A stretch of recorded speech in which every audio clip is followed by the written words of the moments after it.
Not because they necessarily will win them all, but because enough legal action can scare other copycatters away, making everyone more likely to copycat something else. I'm Kristen Schwab for Marketplace. And in New York, I'm Sabri Benishore with the Marketplace Morning Report. From APM, American Public Media. Tidbits, family owned and operated since 1985, offers dine-in, catering, delivery, and takeout at Bay Meadows, Hendricks, and Mandarin locations. Menu items include fresh sandwiches, salads, and soups. Open Monday through Saturday. Online ordering and menu at clarastidbits.com. The North Florida TPO is committed to shaping our transportation future. We're focused on planning, funding, clean fuels, and new technologies for a vibrant, connected community. Learn more at northfloridatpo.com. Baptist Health is a proud supporter of First Coast Connect. Baptist Health, committed to building a healthier community for all of us. More info at 202-4YOU or baptistjacks.com. This is WJCT News 89.9 Jacksonville. Up next, national and local news from NPR and the WJCT News team.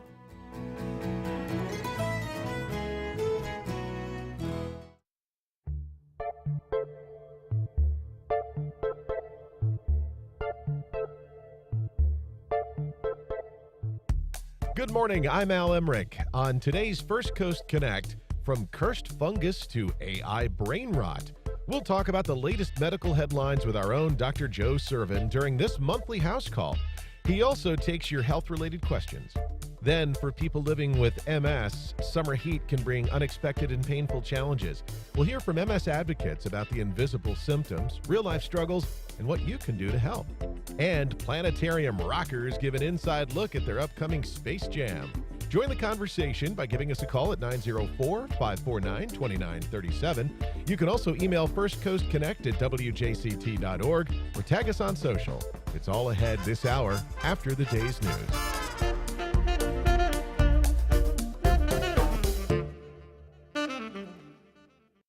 Live from NPR News in Washington, I'm Kristen Wright.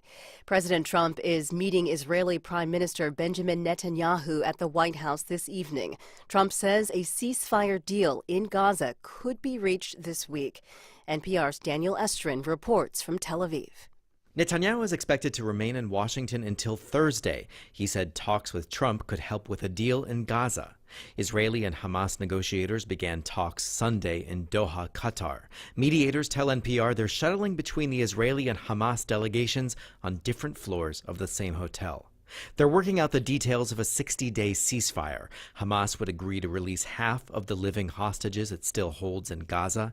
Israel would release Palestinian prisoners, and the sides would start discussing a final end to the war in Gaza. Trump and Netanyahu are expected to discuss the terms of ending the war, which could lead to more Arab and Muslim countries opening diplomatic relations with Israel. Daniel Estrin, NPR News, Tel Aviv. The White House says this Wednesday's tariff deadline could be extended to August 1st for some countries as negotiations on possible deals continue. President Trump says he may visit Central Texas on Friday. The full scope of devastation from deadly flash flooding on July 4th is still coming to light. At least 82 people were killed. And a summer camp for girls in Kerr County confirms this morning that 27 of its campers and counselors died. The Guadalupe River rose extremely rapidly during intense rainfall. Questions are being asked now about whether those in danger received enough warning. Kerrville City Manager Dalton Rice is promising a review of the emergency alert system. While it is not the time to speculate, local and regional partners are committed to a full review of the events and systems in place. Rice says the focus now is search and reunification efforts for victims still missing. Parts of North Carolina and Virginia are under flood warnings as Chantal, now a tropical depression, moves inland. NPR's Matt Bloom reports on flood waters already affecting the area. The storm has dropped near record amounts of rain in some parts of central North Carolina. Video and photos on local news media show vehicles and storefronts submerged in Chapel Hill, where some evacuations were issued. National Weather Service meteorologist Mike Strickler. The heavy rain threat will certainly subside, but floodwaters may take some time to recede, and rises on creeks and rivers may continue through the early part of the week. Chantal made landfall in South Carolina as a tropical storm, the third named system of the Atlantic hurricane season. Its remnants are expected to bring more rain to parts of Virginia before moving more northeast. Matt Bloom, NPR News. This is NPR News from Washington. You're listening to WJCT News 89.9 in Jacksonville. Good morning. I'm Stephen Ponson. It's 9:04. More than 5,000 athletes 5 to 18 years old are in Jacksonville this week to compete for national track and field titles and the chance to qualify for the AAU Junior Olympics in Houston later this month. The races are at the University of North Florida's Hodges Stadium, which is now outfitted with Olympic-quality lanes and room for more than 9,000 fans. This is the second year the competition has been held in Jacksonville. Last year's event injected more than $11 million into the local economy, and this year's numbers are expected to be even bigger. The AAU, or Amateur Athletic Union, is a U.S.-based nonprofit that supports youth sports and physical fitness programs nationwide. The Canadian government is taking steps to protect a vanishing species of whale from lethal collisions with ships in its waters. Endangered North Atlantic right whales give birth off the coasts of Georgia and Florida in the winter and spring and then return to New England and Canada to feed. Over the course of the long journey, some whales are hit by large ships or become entangled in fishing gear and die. The right whale population currently numbers around 370. Environmental groups have long faulted the U.S. and Canadian governments for not doing enough to protect the vanishing animals. It's going to be a warm day today here in Jacksonville and northeast Florida. Highs will reach the lower 90s both inland and along the coast. Any rain activity looks like it'll develop inland and north of I-10 later on this afternoon. Overnight lows in the low to mid-70s. NPR comes from NPR stations. Other contributors include Indeed, committed to giving job listings increased visibility with relevant candidates through its sponsored jobs feature. Learn more at Indeed.com/NPR. And the listeners who support this NPR station.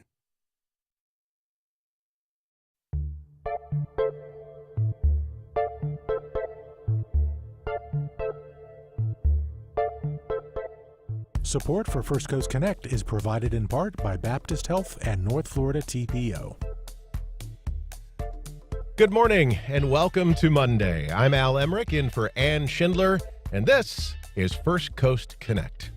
Today, can using artificial intelligence programs like ChatGPT lead to brain rot? That's right. And can a deadly fungus found in King Tut's tomb kill cancer? We'll talk about the latest medical headlines during our monthly house call with Dr. Joe. Later in the program, why summer heat is especially dangerous for those living with MS.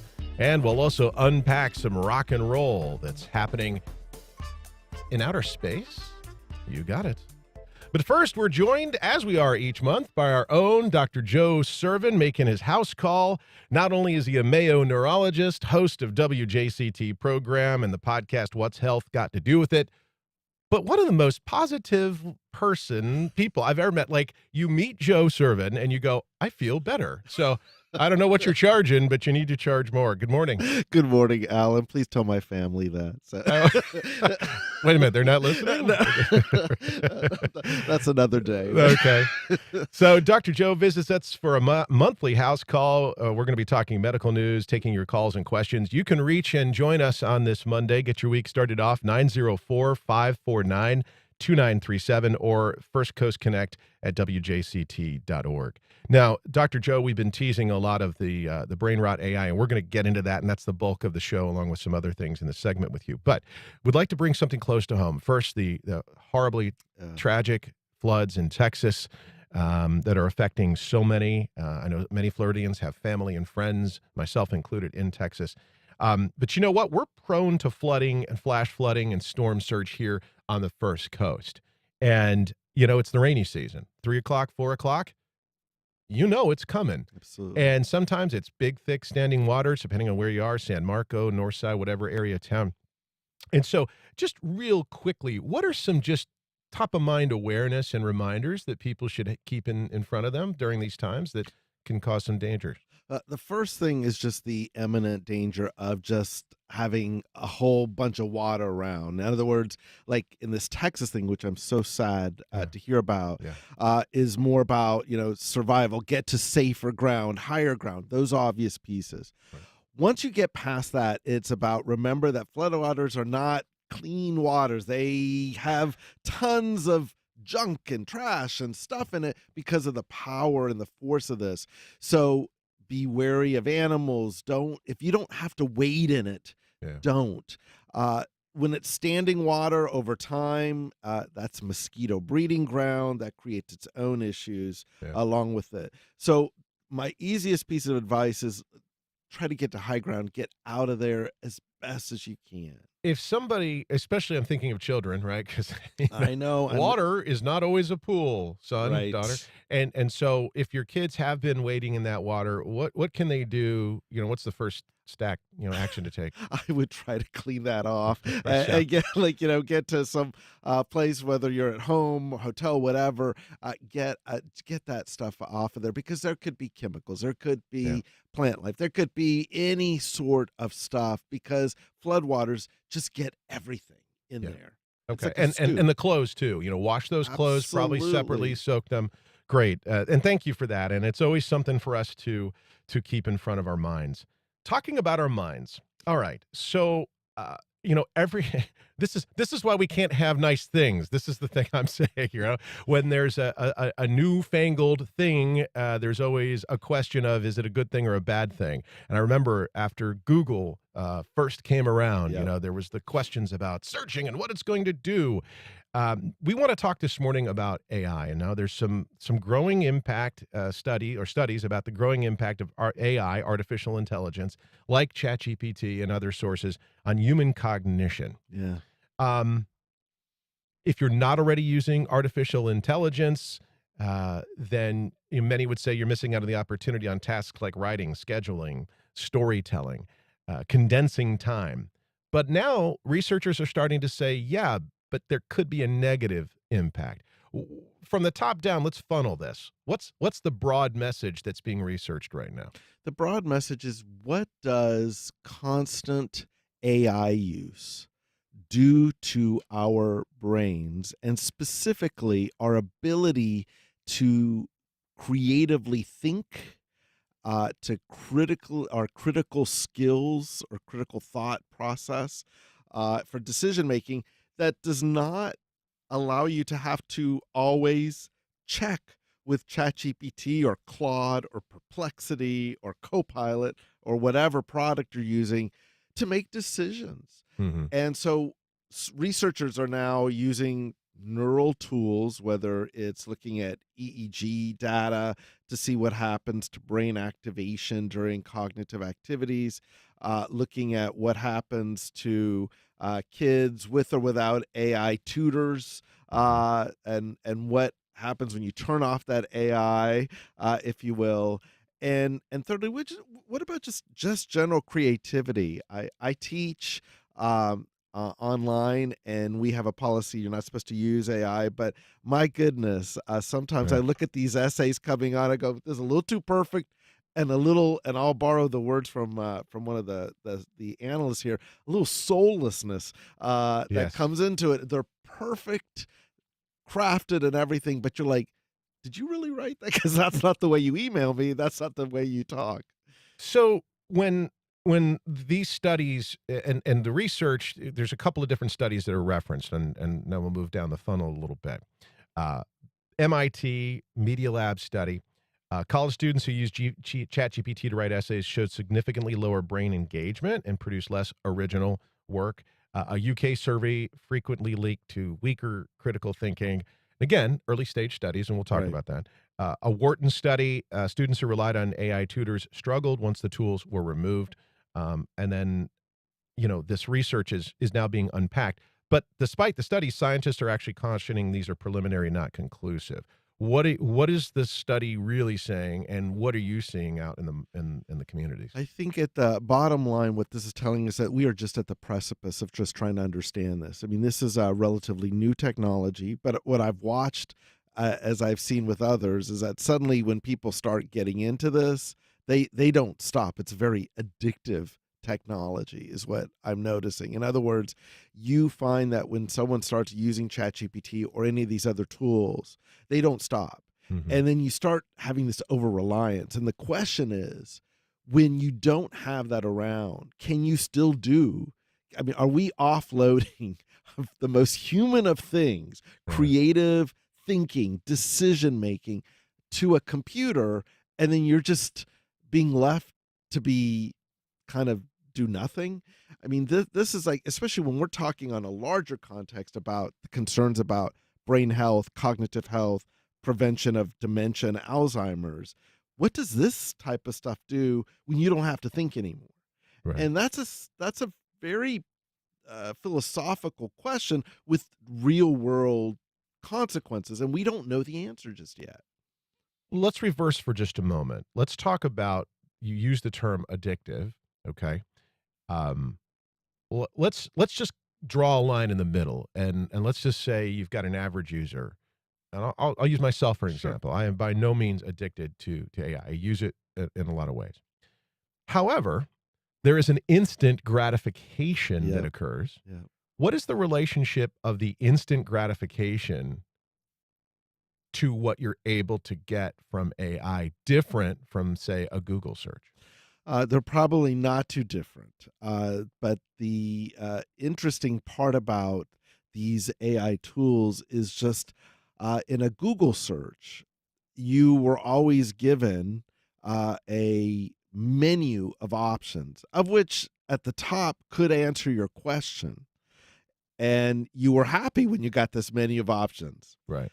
In AI, it's so precision. It's so driven to you because it's learning, right? It's learning your thought, how you respond. So it keeps giving you almost the top search, and with a little plus, and so that gives you that little high of like, that's exactly what I was looking for, or this thing gets me. The thing is, like, when you get into kind of like more interpersonal stuff, like especially these character driven AI things where you can actually like, it's not just offloading the summary of something you want, but it's offloading your communication with a friend, and it's pitching it back to you. If you've tried that, that's a very interesting rabbit hole to go down because it doesn't stop. And it can confuse you because you think you're talking to your friend, but instead this is a thing that's just reaching out to you. You can actually create a relationship with a problem. Yep. You can state the problem as if you're a potential solution and build a relationship with that. Let's jump on to the phones. If you'd like to join us, feel free to do so via email or call us directly, 904-549-2937, just like Sally did. And Sally has a question about programming bias. Sally, what's your thought and question for Dr. Joe? Yes, hi. I'm an artist, so I never use AI. But yesterday I was on Twitter, and someone asked Grok, which is Twitter's AI, a question, and the answer included Grok saying, "I'm leaving out any woke bias."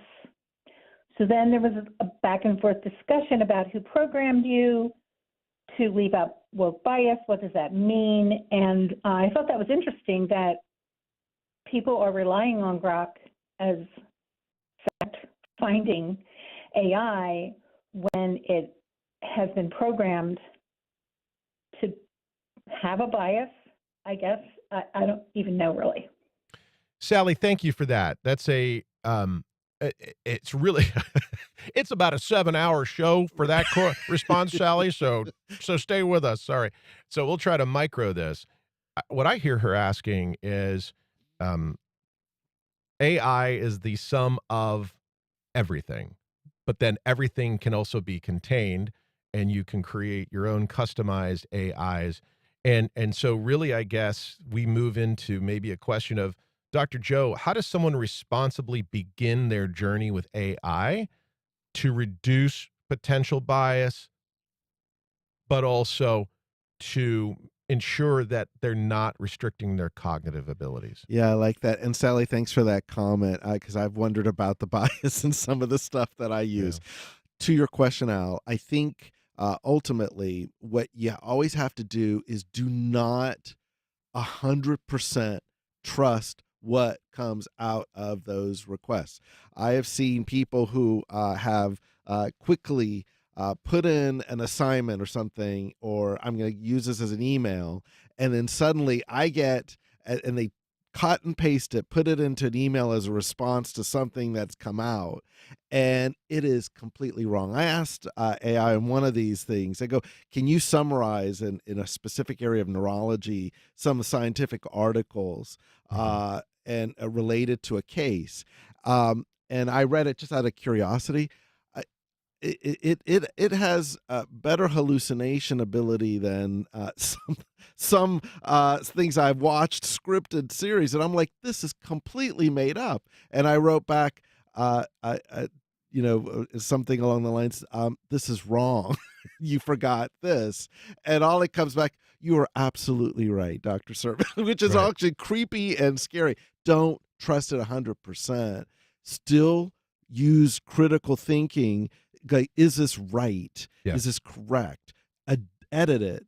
It can be a good placeholder to kind of get ideas, but should not be the final piece. Yeah, and Ben from Crescent Beach, thank you. Your comment, you think we should lean into, quote unquote, the brain rot, which I'm assuming you're saying lean into the AI. What I hear you really saying, Dr. Joe, is that there has to be a responsible approach to challenging the information you get. Right. Because it really is also an accelerant. And I'd like to just close this portion of the segment. How are you seeing that AI can be an accelerant and an advantage for critical thinking? Well, one thing is, like, even in clinical notes, when I see patients, I have the option and ask permission for AI to listen in, and it can generate the note, and then I edit the note, and it picks up things and I add things, and that can be a godsend to kind of making sure that there's a good clinical note. And I think that's a good example of it. But my interpretation of what's going on with the person as a physician has not changed.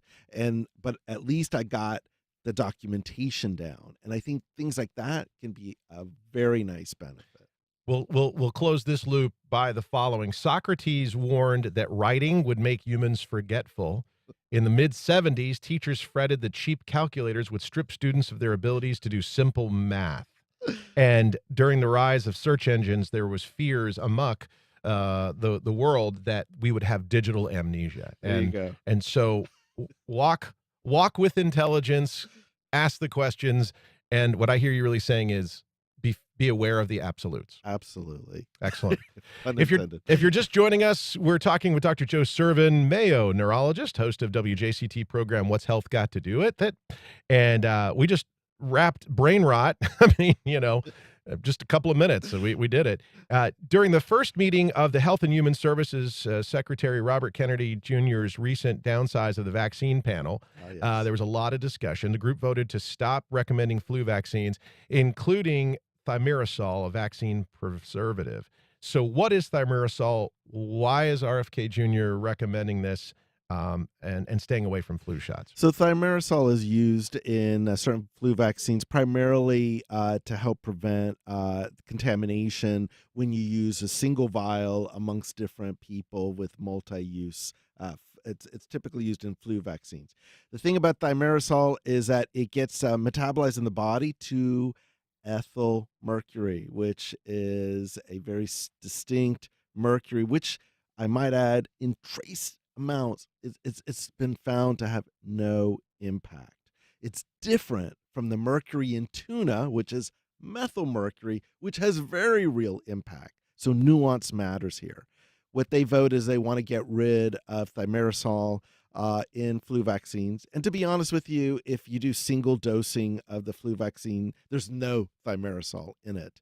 But in some of these cases, and so this is one of those bringing back something from 10, 20 years ago and bringing it up as a front end starts scaring people off. Mercury, all that stuff with regards to that. That's what we're talking about here. All right. My next question, is fueled with a lot of fire on both sides of the question. Some argue thimerosal causes autism. What is the science? That has been debunked and debunked over and over. It is, these are things that just continue to come up. That has been studied exhaustively, and that is the concern. That here we are. I don't know if anyone will ever feel comfortable with those results if it keeps coming up. In other words, that how much proof do you need, if you will? That has been studied so much and has been clearly been shown not to have that link. And isn't that, without going too far off the rails, but you're a clinician. Your entire existence is based on a human condition, but that's related to science, and so you have to study the science. Right. But isn't this about what happens when the question about the science itself is proverbially a "I don't believe"? Right, and that's what's very hard. So you have to. This is where I think public health in general has to do a better job of just meeting people where they are, answering their questions to the degree that you can, and not let the void be filled in by a lot of kind of misinformation, if you will.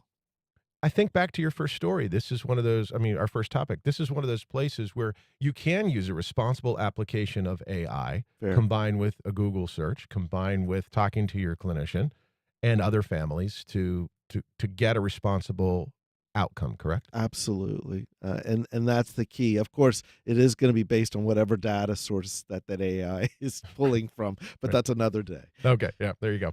All right. So we're tackling the world here. We've got RFK policies. We've got thimerosal. Now let's talk about ferrofungus. I love this. Listen, there's nothing funny about this, but yet how do you not say ferrofungus and not? I know if you're looking at Dr. Joe right now, he's actually it's a great way of putting it. All right. So the sad part is that it's a deadly fungus that's actually linked to deaths in archaeologists who have been excavating ancient tombs. And there's a question now that it could be turned into a cancer-fighting compound. So as a moment of history, actually back in the 20s when they were excavating King Tut's tombs, archaeologists' deaths prompted theories of this spore exposure. And then in Casimir IV's tomb in the 70s, 10 of 12 scientists. So again, going back to the science and the data. What are we talking about here, Doc? This is a very specific fungal mold. It's called Aspergillus flavus. It is a one that, by the positive side of this, has been found by physicians at University of Pennsylvania, I believe, to be the perfect source for a new anti-leukemia drug. It means that it kills some of these cells. But for these folks, it had the opposite effect. Like, chemo is designed to kill cells. You want to kill the cancer cells. In these cases, it caused serious health problems to these people. Here's an example of using a natural fungus or mold to create a cool new medication. I might add, that's the story of penicillin. It was a fungal spore as well, and has now become common. It's not something you do every day, but for certain purposes, it's a nice way of saying, here's where nature can be used, stuff that we don't even know that may be in front of us that could serve as a huge element of a potential cure for something horrific like leukemia, which is what they're using this for. So it's found in soil. How common is it? And I mean, are we talking like I'm digging in my backyard? Typically not so common. This having to do with the specific areas and decomposition, if you will. I kind of look at this like, this is the anti-story to that great Mac show, The Last of Us, where a fungal pandemic killed everyone. It's a reminder that these things can both have negative consequences like they did in these archaeologists that found it, but can also be leveraged to be a potential help for us as well in terms of future medications. And I think that's what's kind of cool about this. What's in nature that we just haven't discovered that's still amongst us. Why did the team only experiment on leukemia, just out of curiosity? I think it was just kind of more that they found normally things like that are just a little bit of serendipity. They go, if this can kill this type of blood cell, I wonder if it could kill a cancer blood cell. And that's kind of neat. See, it's all a loop. Right. Seriously, it is curiosity yes. that drives the science. The question is, how can you leverage, hold it, AI to help increase your curiosity? See how I did that? I'm very impressed. That's great. Thank you. Thank you. You should live in my head for about 3 hours and you'll be exhausted. All right. Korean botox inotox. I mean, I know. I sometimes think, Joe, when I listen to you, Dr. Sirven, that we should just never tell you what we're going to talk about and just watch your response. No, seriously, people are in self-injecting Botox at home. Is that what this story is about? Here, if I'm going to connect it to the last one, this is another naturally appearing terrible thing, which is now a positive thing. Okay. Botulinum toxin is what kills people. It paralyzes you. In this case, this is a Korean version, way less expensive of what we typically have in medical offices, that some TikTok folks are showing people how to do their own injections of botulinum toxin using this Inotox, which comes at a fraction of the price. The problem is a couple. Number one, Inotox is not FDA approved for the general public to be used. As someone who's a neurologist and have been taught in this world, that takes a while to know how to use botulinum toxin safely. Yes. There are real risks to this. What are the risks? Well, generally, this toxin, any muscle that you use it on, it paralyzes them. That's how botulinum toxin works. If you inject the wrong muscle, ones that deal with respiration, swallowing, or let's say you start injecting things such as blood vessels and things of that sort, not such a good idea. And so it may look super easy when you're seeing the doctor do it, but you know what? We had to kind of do this over and over and over again and look to see exactly where the muscle is in order to make it safe. The idea of doing this on your own, injecting botulinum toxin off of a TikTok video, oh my God. Let's think about what we're injecting in folks. So when somebody hears this, let's just say they've had a good experience, or they have a friend who's had a good experience. Like, what is your recommendation to that person? Don't do this. I've had a lot of friends who've let me down the primrose path. I know they mean well. For something where you're talking about a toxin that literally botulism can kill you, like, in some instances, that's why we found the whole spore. Don't take this lightly. No offense to my friends who are plumbers, but my uncle used to say, don't invite a plumber to do heart surgery. There you go. Yeah. Well, I like that. Yeah, there you go. But actually, you could make an argument that I know some people who a plumber would do a great job on heart surgery because it's all about the valves. See, we did it. We did it. There you go. All right, we're going to close this segment before we move on to our next group of wonderful people joining us in studio with cheese nightmares. No, you haven't ended up in some planetarium of strange here with Al and Dr. Joe. New research published in Frontiers in Psychology actually explores the connection between diet, particularly dairy consumption, and dreams and nightmares. Okay, so what's putting people to sleep with nightmares? So this is one of those interesting ones, and it just kind of shows you how the brain is attached to what you eat, having to do with lactose intolerance is what this story is about, where you just have, especially when you're going to sleep, and when you have that, it actually can cause these mini arousals, and for some, that means that it leads to these bad dreams. So one of the simple things is that if you notice you're having bad dreams when you're having cheese, avoid the cheese. Cut the cheese, cut the dreams. That's the way I would kind of view it. I'm not even going to repeat what he just said. That is a T-shirt waiting to be made. All right. So, joking aside, dairy eaters preventing nightmares. It's a process of elimination in the standpoint Absolutely. of if you're experiencing something, what I hear you saying, Dr. Joe, is really document what the experience is prior to the nightmare and try to think through that, correct? It's true, like for almost anything that you have when you go see your doctor or provider, when you have symptoms and you do notice some sort of relationship like that, it connects. Here is they found one of the possible connections, which is, again, it could be this lactose intolerance. This cheese is causing you, and it has this funny effect in terms of causing these bad dreams. All right. Dr. Joe, I could just hang out with you all day. You know, Al, I feel the same way. You have made this so entertaining. Thank you.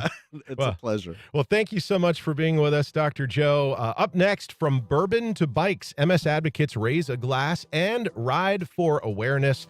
You can join the conversation, 904-549-2937. Also, email us, firstcoastconnect@wjct.org. For those that called in and we didn't get to you, apologies, but thank you for joining us, and I hope you'll wait for our next segment. Maybe we'll get you in.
Welcome back to First Coast Connect, and this segment dear to my heart for a number of reasons. Having been a fan and champion supporter for many years of the MS Society, we have two wonderful guests with us. But before I introduce them, a note that a lot of people don't realize, and that is whether you are living with MS and it is new to you, or perhaps you know somebody living with MS, summer temperatures create difficulties that many don't realize. The heat can trigger intensity symptoms, turning basic everyday activities like a walk in the park into a walk into a nightmare.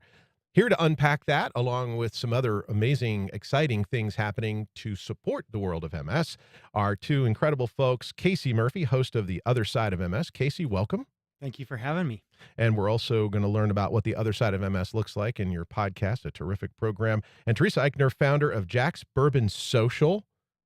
Fun times. Yeah, like I sometimes think you just created that just to be the most coolest person in the room. No offense, Casey, you're cool, but we tell stories, she gets to drink. So both of you are board members. Thank you for your service to the North Florida chapter of the MS Society and their amazing president, Heidi Katz. Teresa, I'd like to start with you. What led to your involvement in MS advocacy work? So I got diagnosed in 2016. I woke up on a Saturday and could not see. Oh my! And after some time in the hospital, 4 days, I got my diagnosis. So a day of MRIs, which was a day of MRIs taped to the machine, and spinal tap the next day. So there's my confirmation. 4 days. Wow! And how do you adjust to that? Over time, it's gotten a lot easier. And like I was telling Casey while we were sitting in the lobby, I looked at it a little differently than a lot of people that I've met since I got diagnosed, which is, to me, it wasn't a death sentence for me. It was something, hey, here's a prescription you're going to have to take for the rest of your life. There wasn't major surgery. I didn't have cancer. I didn't have anything that I was, like, hey, you've got months to live kind of thing. And so to me, it was more of an opportunity for me to say, okay, I have this. It's something that I know I can live with. I knew another person who serves on the board with Casey and I, Margie, who's had MS for a number of years before. And so I knew that there was life still left to live. So it just led me into, I'm super competitive too. And so she invited me to my very first walk, introduced me to this society, and it kind of, that was, that I took off from there. Take off it did, and we'll get back to that. Casey Murphy, welcome to the studio. Tell us what led you to the world of MS, being a board member and launching a podcast. Well, I've been involved since 1995. Started out in Colorado and just started doing the bike MS rides.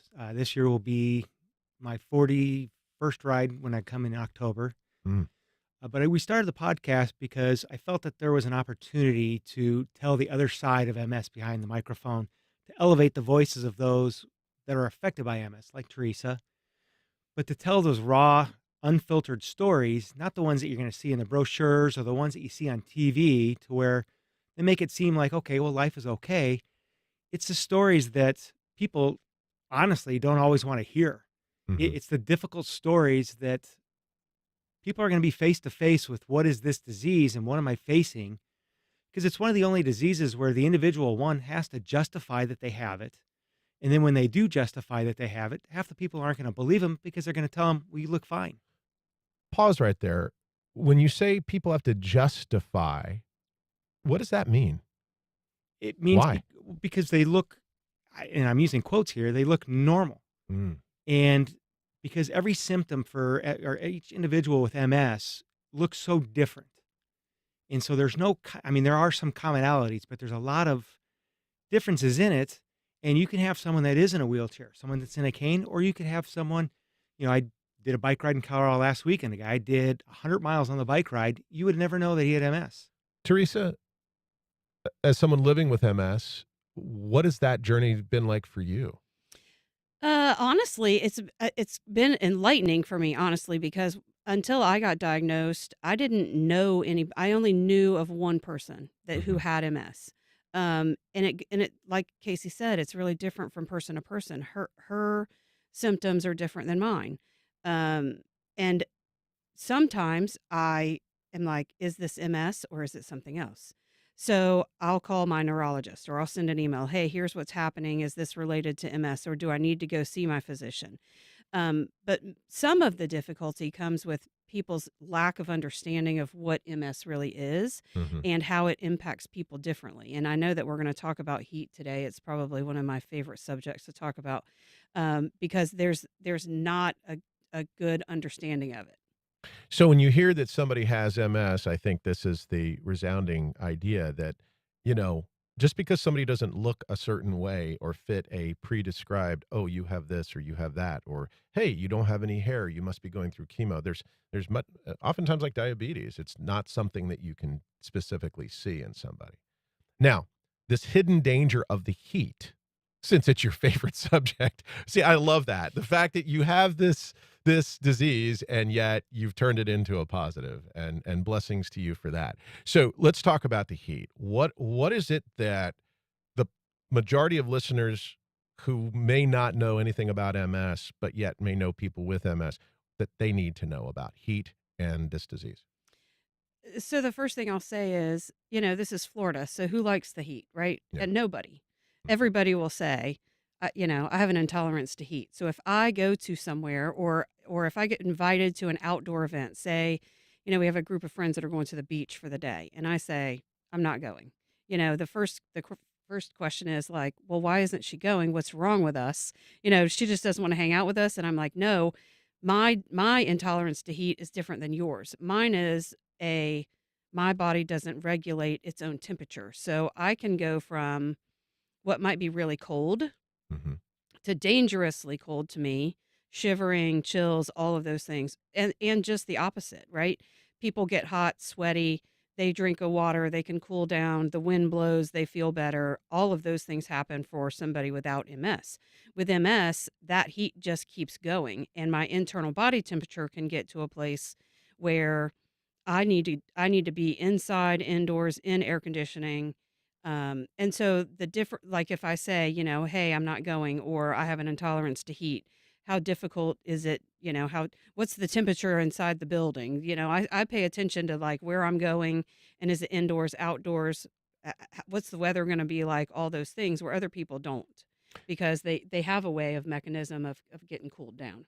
Yeah, there's a phenomenon called Uthoff's phenomenon. It's very common for many people living with MS.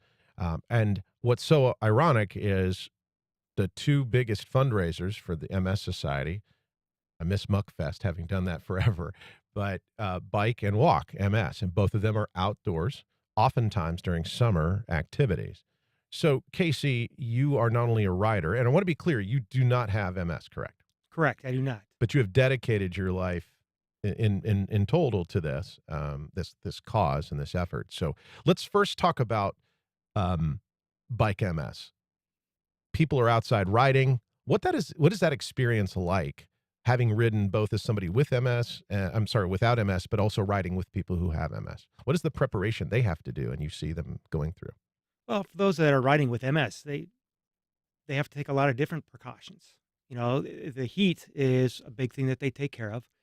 In Colorado, we did the ride out in Colorado last weekend. They started the ride at 6 a.m. Okay. And a lot of people think, well, that's for folks like myself because we don't want to be in the heat. But it's also for those individuals that are riding with MS. They'll have cooling vests that are going to help them. At a lot of the rest stops, they have cooling towels so they can put it on to help regulate their body heat. And they're also paying attention. They have medics at each of the rest stops. Mm-hmm.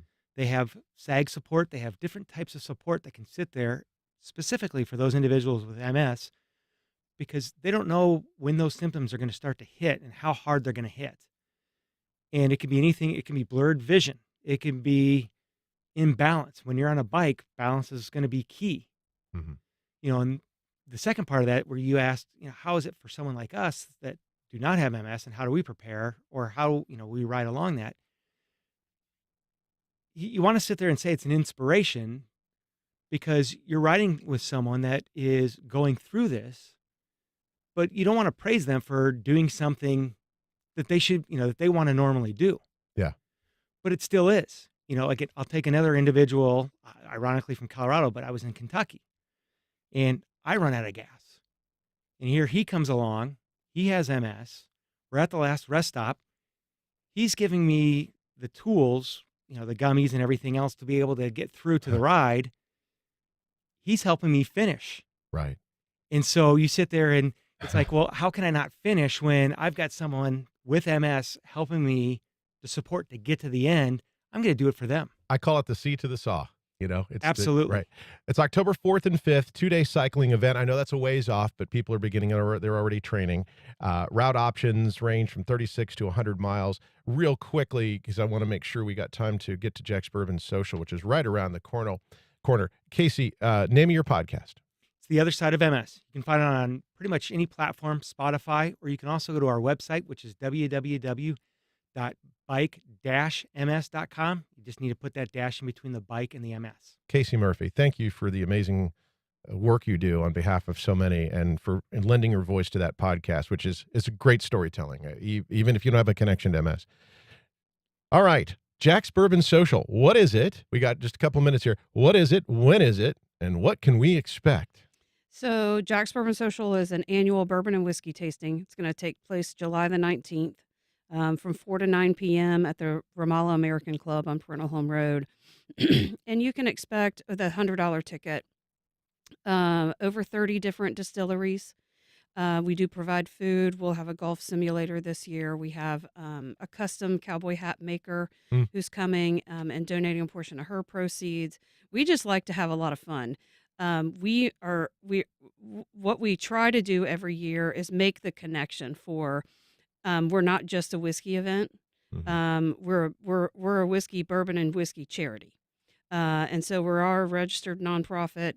We do carry that designation. And so it's really important for us to make the connection for those who come and want to enjoy bourbon, but we make the connection to what we're doing it for, because all of the proceeds from the event go to the National MS Society. And it's important to note all of these proceeds for both Bike MS, the Bourbon Social, all of it go to fund research to create a world free of MS. And it's absolutely. Yep. 100%. And that is so unique and special. The website is jaxbourbonsocial.com. That's JAX bourbonsocial.com. If you don't know how to spell bourbon, shame on you. Even if you don't drink, it should be in everybody's vocabulary. Casey Murphy and Teresa Eichner, thank you both so much for joining me this morning. Thanks, Al. Oh, thank you. The time goes by far too fast, but the time you're putting in is absolutely amazing. Thank you. Thank You're you welcome. for the time. You are welcome. You are welcome. Next up, a celestial space jam. Honors, yeah, that's pretty cool. Who doesn't want to end the day with that? Honors a legacy of Jacksonville's cherished planetarium. Tune in and get ready to rock out in outer space.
Volunteers in Medicine Jacksonville is dedicated to helping the working uninsured stay on top of their health. High blood pressure is a silent killer. A healthy reading is under 120/80. Learn more at vimjax.org. Terrell Hogan Law. I'm Wayne Hogan. When people are hurt through no fault of their own, finding the who, what, when, where, why, and how that led to the accident is critical to proving the truth. More at terrellhoganlaw.com.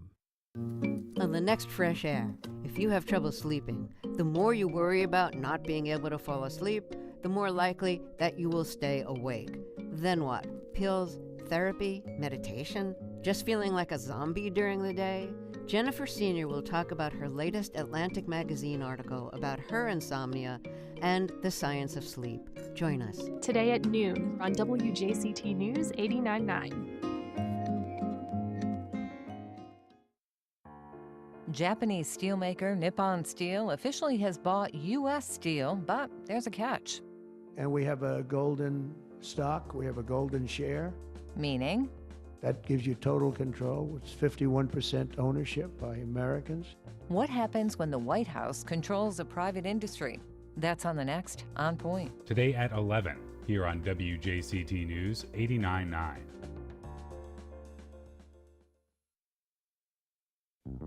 One A is named after the First Amendment, which protects the freedom of the press and your freedom to speak out. Every Monday, our weekly series, If You Can Keep It, makes room for you to ask the tough questions. And together, we'll come up with a few answers. And between us, we'll try and better figure out what's keeping us apart. Join me, Todd Zwillick. And me, Jen White, next time on 1A. Today, starting at 10 on WJCT News 89.9.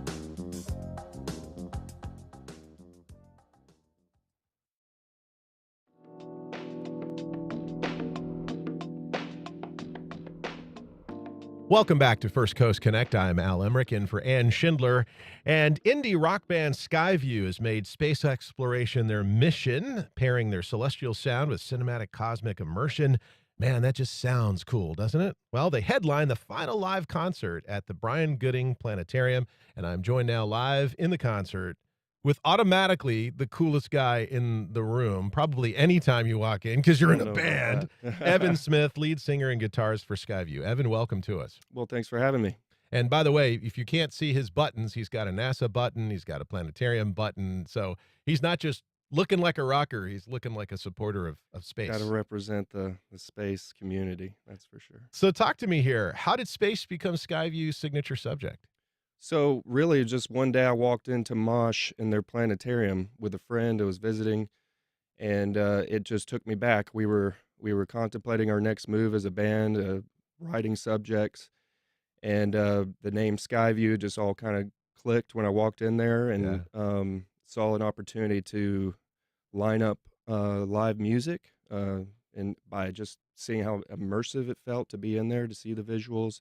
There was room for us to perform in the front of the room, so I started linking up with the planetarium staff and got it worked out over a series of years working on the videos, and but yeah, that's how it all got started. What a joy to be able to take your passion, be inspired by something, but then take the action on it.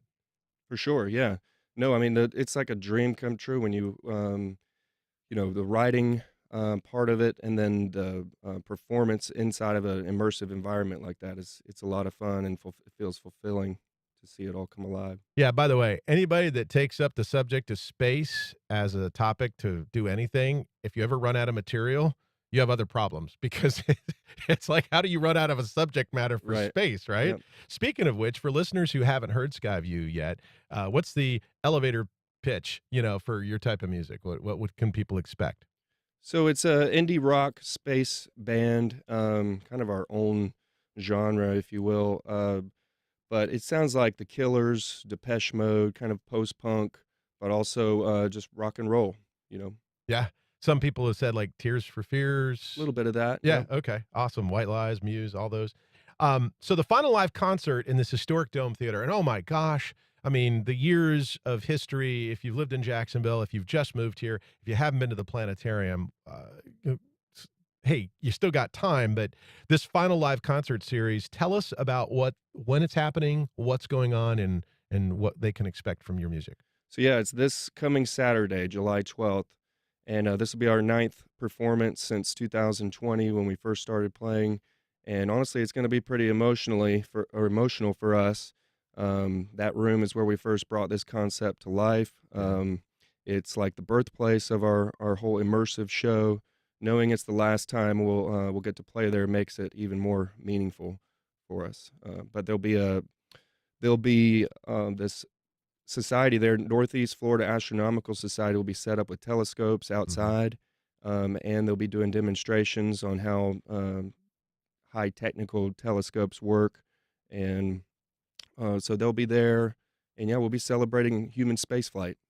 And for somebody who hasn't experienced it, or even for those that have, how do you sum up the experience? Like, don't worry about the flashy words or fancy words, but like, it's you guys, your music, your passion, and then this sensory experience. Like, how do you sum that up for people? Right. The visuals are a huge part of it. You're literally surrounded by the cosmos. It's not just a concert. It's a cinematic journey that pairs with our music. We want people to feel like they're lifting off, exploring, and coming back changed. So it's a walkthrough of human spaceflight through song. We start with the very beginning with Sputnik, the first satellite sent to space, the first human with Yuri Gagarin, and then we go into the Apollo era, followed by the shuttle era, and then we do a little bit of what's happening now, as we actually just finished writing a song with an astronaut, Dr. Sion Proctor. What? And so we'll be playing that one. It's called The Vast Reaches. Yeah. And met her at an event at the Kennedy Space Center, and we collaborated on this song, and so we'll get to share that as well. So what's happening today in spaceflight, as well as the history. Okay, so parents, understand that you can spend one night this Saturday at the planetarium with Evan and his band and make up for all those astronomy and science classes about outer space that you slept through when you were a kid because you thought it was uncool and boring. Is that basically what you're telling me? Yeah, for sure. It's all ages. It's definitely educational, and it's a rock show. So we got lasers going on, big drum solo in the middle, and so we'll walk through the human spaceflight experience together. Oh man, what a way to cap that up! And oh, by the way, you can also appear extremely cool to your children if you're listening here, and that's what we kind of like here at WJCT. Real quickly, what's next for Skyview? Like just 10 seconds. Like what's next? What can people find? Where can people find you? So anywhere on social media, Skyview Music on Instagram, Skyview Music on Facebook. But we're releasing a new EP this Saturday as well, and that'll be it's called "The Dream Is Alive," and it covers the shuttle era in spaceflight history. So yeah, anywhere online. Outer space, planetarium, rock and roll, exclusive release of a new EP. Man, you get it all in one bundle. That is a rocket ship worth climbing aboard. And that is our program. Thank you for listening. Evan, thank you for being here. Appreciate you having me. If you have feedback or suggestions, you can send either to First Coast Connect at WJCT.org. If you missed anything, catch a broadcast. That's the rebroadcast tonight at 8 o'clock. Also, our entire archive is on WJCT.org or your favorite podcast platform. Tomorrow, it's our monthly Ask the Mayor segment. Mayor Deegan catches us up on city business, takes your calls and questions. I'm Al Emmerich, and you have been listening to First Coast Connect on WJCT 89.9.